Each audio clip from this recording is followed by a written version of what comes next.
지금 인자가 영광을 받았고 하나님도 인자로 말미암아 영광을 받으셨도다.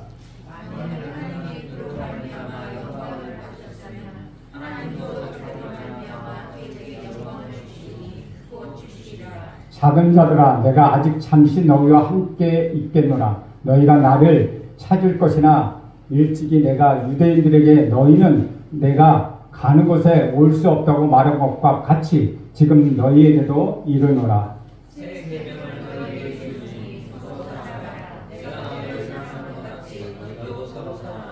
너희가 서로 사랑하면 이로써 모든 사람이 너희가 내 제자인 줄 알리라. 시몬 베드로가 이르되 주여 어디로 가시나이까? 예수께서 대답하시되 내가 가는 곳에 너희가 지금은 따라올 수 없으나 후에는 따라오리라. 아멘. 이것은 주님의 말씀입니다. 예수께서 십자가에 못 박히기 전에 사랑하는 제자들과 함께 자그마한 장소의 마을에서 최후의 만찬을 가지셨습니다.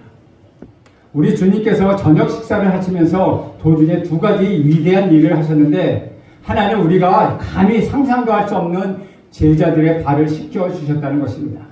또 하나는 예수님께서 떡을 떼시고 포도주를 주시며 이것은 나의 살이요 나의 피라고 말씀하시면서 성만찬을 하시고 이것을 영원히 기념하라고 말씀하신 것입니다. 예수께서 제자들의 발을 씻기신 것은 성만찬과 같은 의미를 지니고 있다는 것이죠. 우리가 자신을 스스로 겸손하게 낮추고 누군가를 위하여 발을 씻어주는 것이 예수님께서 자신의 살을 우리에게 주시고 피를 주신 십자가의 사건과 동일한 의미를 갖는다는 것입니다. 우리 예수님께서는 제자들의 발을 씻기시고 성만찬을 나누신 후에 지금까지 하신 모든 말씀을 종합하여 아름답고 감동적인 말을 주는 기가 막힌 새 계명을 우리에게 주십니다. 예수님의 말씀 중에서 크라이막스라고 할 수 있습니다. 바로 34절 말씀입니다.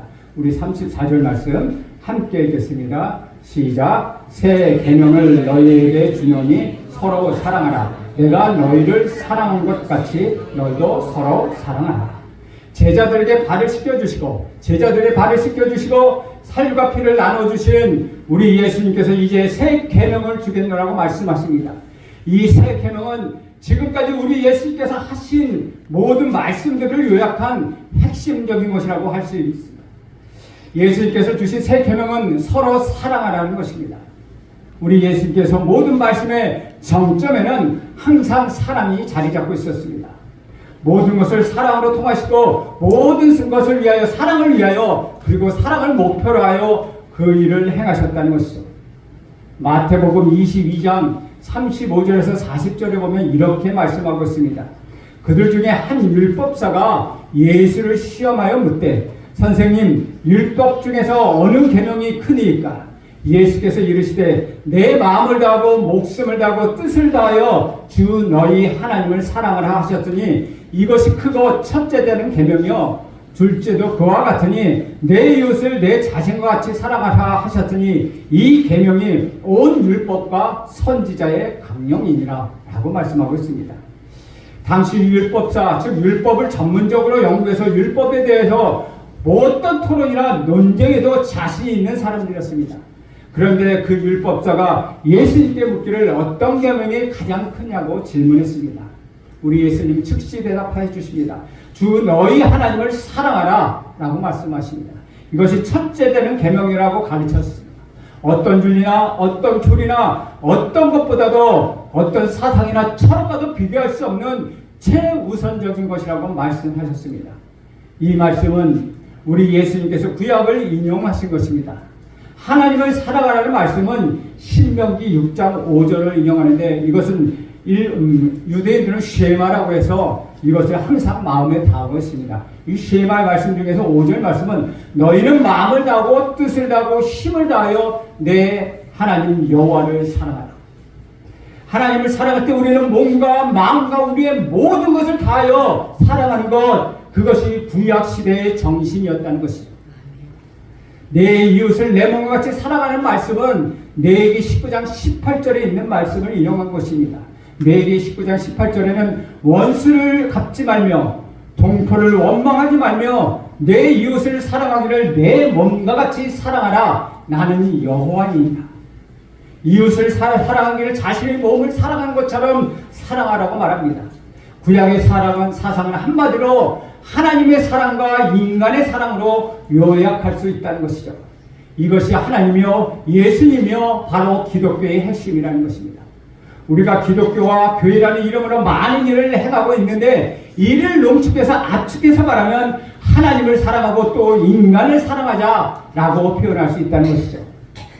우리가 예배할 수 있는 것은 스스로 만족하기 위함이 아니라는 것입니다. 우리가 성경 공부를 하는 것도 우리 스스로 성장하기 위함이 아니라는 것이죠. 우리가 예배하고 성경 공부하고 기도하는 그 모든 것은 오로지 두 가지에 집중되어 있다는 것이죠. 첫째는 하나님을 사랑하는 것이요, 둘째는 사람을 사랑하는 것입니다. 이 세상 사람보다 더 높은 사랑이 없고 사람보다 더 큰 철학이 없으며 사람보다 더 높은 가치가 없음을 성경은 분명히 말씀하고 있다는 것이죠. 사랑은 우리 하나님의 본성이며 죄는 인간의 본성입니다. 요한일서 4장 7절 8절에 보면 이렇게 기록하고 있습니다. 사랑하는 자들아 우리가 서로 사랑하다. 사랑은 하나님께 속한 것이니 사랑하는 자마다 하나님께로부터 나서 하나님을 알고 사랑하지 아니하는 자는 하나님을 알지 못하나니 이는 하나님은 사랑이십니다. 따라서 하나님을 빼어놓고는 사랑을 이야기할 수가 없습니다. 사랑을 빼놓고 또한 우리 하나님에 대해서 이야기할 수 없다는 것이죠. 우리가 부르는 찬양과 기도에도 사랑으로 점철되어 있어야 한다는 것입니다. 우리가 스스로 자신을 돌아볼 때 가장 결핍된 것, 그것이 사랑이었다는 것이죠. 우리는 입으로 사랑 많이 이야기할 수 있습니다. 그러나 그 사랑이 몸으로 실천되는 것 쉽지 않다는 것이죠. 우리는 여러 가지 일들을, 많은 일들을 하고 있지만 내면을 들여다보면은 사랑의 그 사랑 그림자조차 찾기 힘들 정도로 우리의 마음이 메말라가고 있다는 것입니다. 또 하나님을 믿는 것에도 얼마나 이기적인지 모릅니다. 나에게 좋은 일이 생길까? 나에게 그저 복이 올까? 나에게 세상적으로 잘 될까 생각해서 우리는 예수를 믿는 경우가 많다는 것이죠. 매우 본능적이고 육체적인 것을 스스로 자각할 수 있다는 것입니다.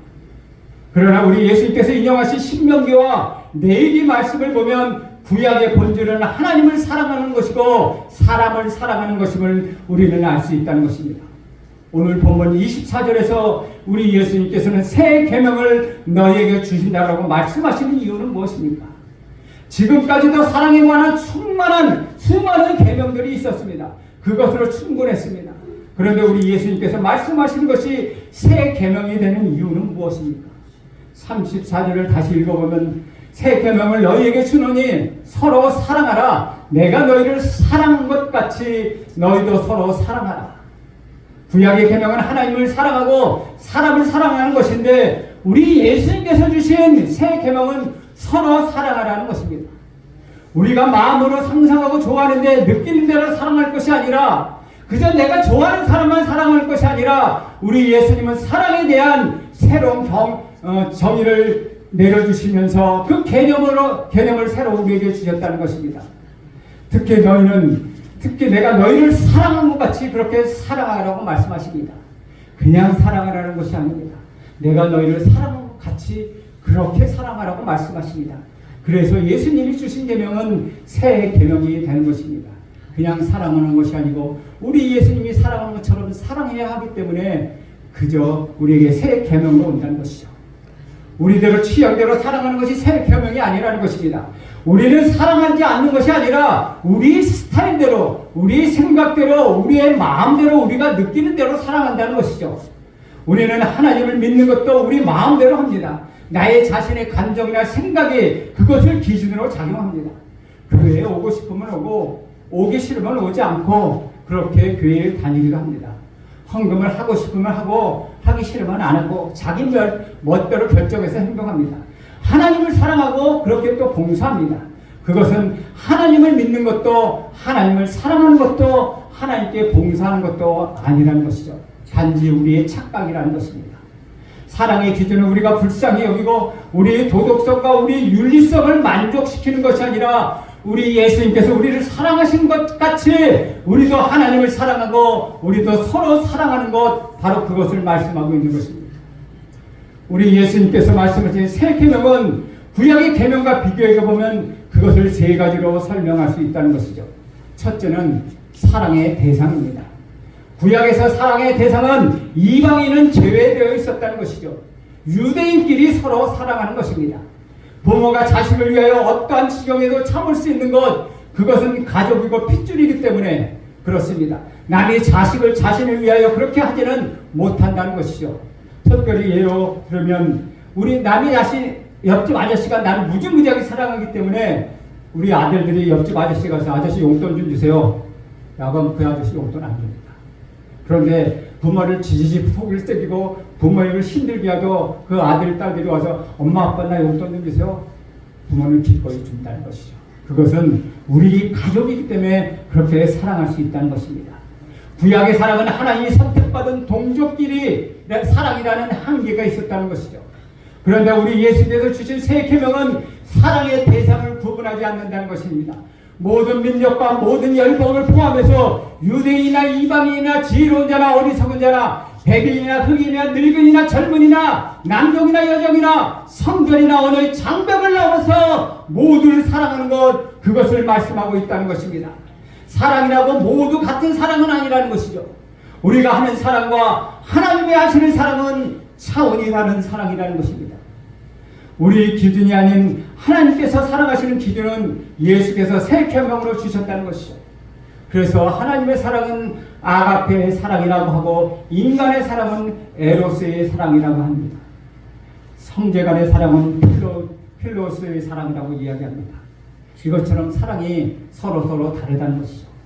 우리 구주 예수께서 우리를 사랑하신 것 같이 우리가 서로 사랑하는 것, 그것이 새 계명이라는 것입니다.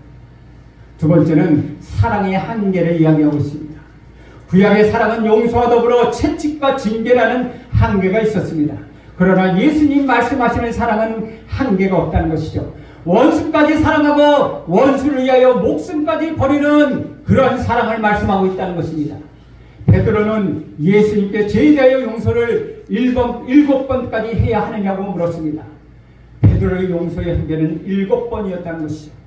그런데 우리 예수님은 7번씩 70번이라도 용서하라고 말합니다. 용서에는 한계가 없다는 뜻이죠.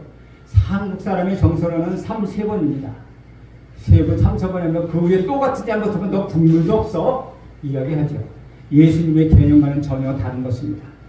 세 번째는 사랑의 방법입니다. 구약에서 사랑의 방법은 율법과 명령이었습니다.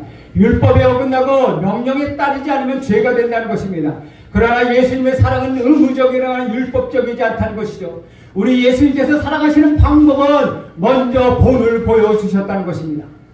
예를 들어 바닥에 휴지가 떨어졌을 때 주울 것을 명령하는 것이 아니라 스스로 설성스러움에서 줍는 것, 그것이 예수님의 사랑이었다는 것이죠. 우리는 손가락 사랑을 많이 합니다. 이것 해라 저것 해라 손가락으로 지시하는 사랑을 합니다. 그리고 입으로만 많이 사랑합니다. 어떤 사람은 자신의 기도에 자신이 속아 넘어가기도 한다는 것이죠. 화려하게 기도한 후에 그것이 자신양 착각한다는 것입니다. 사랑은 그렇지 않다는 것이죠. 우리 예수님의 방법은 구약의 율법적 사랑과 전혀 다르다는 것입니다. 로마서 5장 8절에는 이렇게 말씀하고 있습니다. 우리가 아직 죄인 되었을 때 그리스도께서 우리를 위하여 죽으심으로 하나님께서 우리에 대한 자기 사랑을 확증하셨느니라. 이것이 바로 우리 주님의 사랑의 방법입니다. 예수님의 사랑은 십자가였습니다. 십자가의 사랑은 조건도 없고 희생하는 무한하고 영원한 사랑이라는 것입니다. 우리가 경험해 본 적도 우리가 가져본 적도 없는 그 사랑을 예수님께서는 십자가에서 보여주셨다는 것이죠. 이런 예수님의 사랑에 대하여 핵심을 그만두더라도 그 사랑의 이름만 불러도 겉모양만 만져도 냄새만 맡아도 우리는 충격을 받는다는 것이죠. 우리가 하는 사랑은 촛불에 불과하다면 우리 하나님께서 하신 사랑은 태양에 비교할 수 있다는 것입니다. 인간은 어느 누구도 태양과 같은 존재로 표현할 수 없다는 것이죠. 어떻게 김일성과 김정은과 김정은들이 민족의 태양이 될 수 있으며 운동선수나 이데올로기 등 대중의 태양이 될 수 있겠습니까? 그런 것은 하나님에게만 어울리는 비유라는 것입니다. 예수님께서 주신 새 계명의 독특한 것은 우리 주님이 친히 본을 보여주신 점, 사랑을 이성, 훈련, 노력, 의지 등으로 오지 않고 성령을 부어주신다는 점입니다. 로마서 5장 5절에 보면 소망이 우리를 부끄럽게 하지 아니함은 우리에게 주신 성령으로 말미암아 하나님의 사랑이 우리의 마음에 부음바 되었습니다라고 말씀하고 있습니다. 성령으로 말미암아 하나님의 사랑이 우리 마음에 부어졌다는 것이죠. 사랑은 성령으로 부어주는 것입니다. 여름 내 강한 소낙비가 내리듯이 여러분의 마음속에 성령의 사랑의 소낙비가 강하게 임하기를 축원드립니다. 예수님의 사랑과 우리의 사랑은 대상과 한계와 방법 등 모든 면에서 차원이 다르다는 것이죠. 우리가 예수님께서 주신 새 계명을 지키는 방법은 두 가지밖에 없다는 것이죠. 하나는 간절히 우리 예수 그리스도를 바라보는 것입니다. 또 하나는 성령 세례를 받는 것입니다. 사랑과 봉사와 헌신과 전도 등 성령으로 하는 것입니다. 인간의 사랑은 가는 말이 고와야 오는 말이 고운 기브 앤 테이크 식으로 사랑을 합니다. 인간의 사랑에는 조건이 있다는 것이죠. 그러나 예수님의 사랑에 대해 사도 바울은 새롭게 고백하고 있습니다. 고린도전서 13장 여러분이 잘 아는 사랑장입니다. 사랑장에 보면 맨 끝에 보면 믿음, 소망, 사랑 이것은 꼭 있을 것인데 그 중에 제일은 사랑이라고 말하고 있는 것이죠. 베드로전서와 베드로서에 보면 사랑은 모든 실수와 허물을 덮으며 율법의 완성이라고 말씀하고 있습니다. 우리는 모든 말을 잊어버려도 괜찮습니다. 그러나 오직 서로 사랑하라는 이 말씀은 절대로 잊어서는 안 되는 것이죠. 무슨 일이든 어딜 가든 누구를 만나든 무엇을 하든 언제든지 서로 사랑하라는 말 여러분 반드시 기억하시기를 간절히 바랍니다. 35절 말씀 함께 읽겠습니다. 시작. 너희가 서로 사랑하면 이로써 모든 사람이 너희가 내 제자를 알리라. 여기서 그리스도인과 제자의 차이점을 우리가 발견합니다. 그냥 기독교의 성도들이란 예수를 믿고 세례를 받아 하나님의 자녀가 된 사람을 말합니다. 그러나 예수님의 제자는 제자 훈련을 받은 사람은 아닙니다. 예수님께서 사랑하신 것 같이 서로 사랑하는 사람, 그 사람이 바로 예수님의 제자라는 것이죠. 일정한 단계를 거쳐야만 예수님의 제자가 되는 것은 아니라는 뜻입니다. 아울리치에 가서 어떤 사람을 용서하지 못하고 사랑하지 못하면 아무런 소용이 없는 것입니다. 교회에서 봉사하며 상처를 받으니 말르니 말들이 많고 불평하고 미움을 갖는다면 아무것도 아니라는 것이죠. 주님의 제자들에게 핵심은 서로 사랑하라는 것입니다. 서로 사랑하는 사람들은 예수님의 제자로 인정된다는 것이죠. 우리가 예수님의 참된 제자라는 것을 확인하고 증명할 수 있는 것은 예수님에 대한 믿음을 고백하고 세례를 받는 데 있지 않다는 것이죠. 서로 사랑하고 서로 용서하며 하나가 되는 것으로 인하여 우리는 내가 예수님의 제자가 되었다는 것을 확인할 수 있다는 것입니다. 예수님이 제자라고 하면서 서로 싸우고 서로 분열하고 서로 미워한다면은 그리스도인 즉 성도는 될지 몰라도 우리 주님, 우리 예수님의 제자는 되지 못한다는 것입니다. 우리가 예수님의 제자임을 자신 있게 밝히면서 서로 용서하고 서로 사랑하고 서로가 하나가 되는 것, 그 방법밖에 없다는 것이죠. 35절을 다시 읽으면 너희가 서로 사랑하면 이로써 모든 사람이 너희가 내 제자인 줄 압니다. 주 안에서 사랑하는 여러분, 예수님이 최후에 만찬해 주셨던 메시지는 서로 사랑하고 존경하며 섬기고 격려하라는 것입니다. 제자 훈련이 없다 할지라도 사랑과 용서와 봉사와 헌신과 섬김이 있다면 우리 예수님의 제자임을 나타내는 것입니다. 가끔은 자동차 후면에 물고기 모양을 붙이고 다니는 사람들을 볼 수 있습니다. 혹은 91.1 이런 것을 붙이고 다니는 사람 볼 수 있습니다. 그러면서 운전 규칙을 어깁니다. 과속하고 누가 끼어들기라도 하면 화를 내고 삿대질을 하고 싸움을 벌이기도 합니다. 그럴 때 자동차 후면에 있는 물고기 스티커가 반짝반짝 빛을 발하기 시작한다는 것이죠. 91.1은 잘 아는 대로 여러분의 극동방송의 주파수입니다. 물고기 유머는 입투스라고 해서 우리 구주 예수 그리스도를 상징할 것입니다. 즉 물고기 모양은 고대 그러니까 우리 초대식 교회 시대에 예수를 믿지 못하게 하니까 예수 믿는 자들이 서로 암호로 주고받은 것 물고기 모양을 그렸다는 것이죠. 그 그 물고기 악자들을 따서 이투스라고 그러는데 그 물고기 모양을 붙이고 다니는 사람이 있다는 것이죠. 그럼 91.1이나 물고기 모양을 붙이는 사람은 무엇입니까? 나는 예수 믿는 자이다. 나는 그리스도인이라고 분명히 밝히고 있으면서 운전할 때는 그렇지 않다는 것입니다. 교회의 본질은 서로 사랑하는 것에 있습니다. 우리는 아무리 어렵고 힘들어도 우리 예수께서 주신 새 계명을 기억하고 삶 속에서 그대로 적용할 때 주님의 사랑을 실천하게 되는 것입니다. 오늘 우리 예수님께서 본문에서 말씀하십니다. 34, 35절에 계속 말씀하십니다. 내가 너희를 사랑한 것 같이 우리가 서로 우리 서로 해결해야 할 가장 시급한 문제는 사랑하는 것이 아니라 사랑을 받는 것입니다. 우리 예수님이 사랑을 듬뿍 받아 그 몸에 그 사랑이 익혀진다면 그리고 그 사랑으로 사는 것입니다. 그러므로 여러분 먼저 예수님의 사랑을 받는 것 그것에 집중하십시오. 예수님의 사랑을 받아본 사람만이 아가페의 사랑, 예수님을 닮은 사랑을 할 수 있다는 것입니다. 유명한 철학자 에리 프롬이 이렇게 이야기합니다. 젊은 사람들이 사랑하지 못하는 것은 그들이 사랑하지 못하는 것이 아니라 사랑할 줄 몰라서 사랑하지 못하는 것이다. 왜냐하면 그들은 사랑을 받아본 적이 없기 때문이다 라고 말하고 있습니다. 그렇다면 그런 것처럼 우리는 사랑을 받아봐야만 그 사랑이 어떤 것인가 알고 그 사랑을 실천할 수 있다는 것이죠. 저와 여러분은 결코 인간의 사랑을 가지고 성도의 삶을 그런 사랑으로 성도의 삶을 살아서는 결코 안 됩니다. 하나님의 사랑, 우리 예수님이 우리에게 보여주신 그 사랑을 소유할 때 우리는 참다운 성도요 예수의 제자로서 살 수 있게 되는 것입니다. 사랑하는 여러분, 사랑은 성도와 교회의 생존 방법입니다. 우리가 서로 사랑할 때 우리는 사랑 안에서 보호받을 수 있고 보호할 수 있습니다. 이 교회는 더욱더 든든히 서갈 수 있다는 것입니다.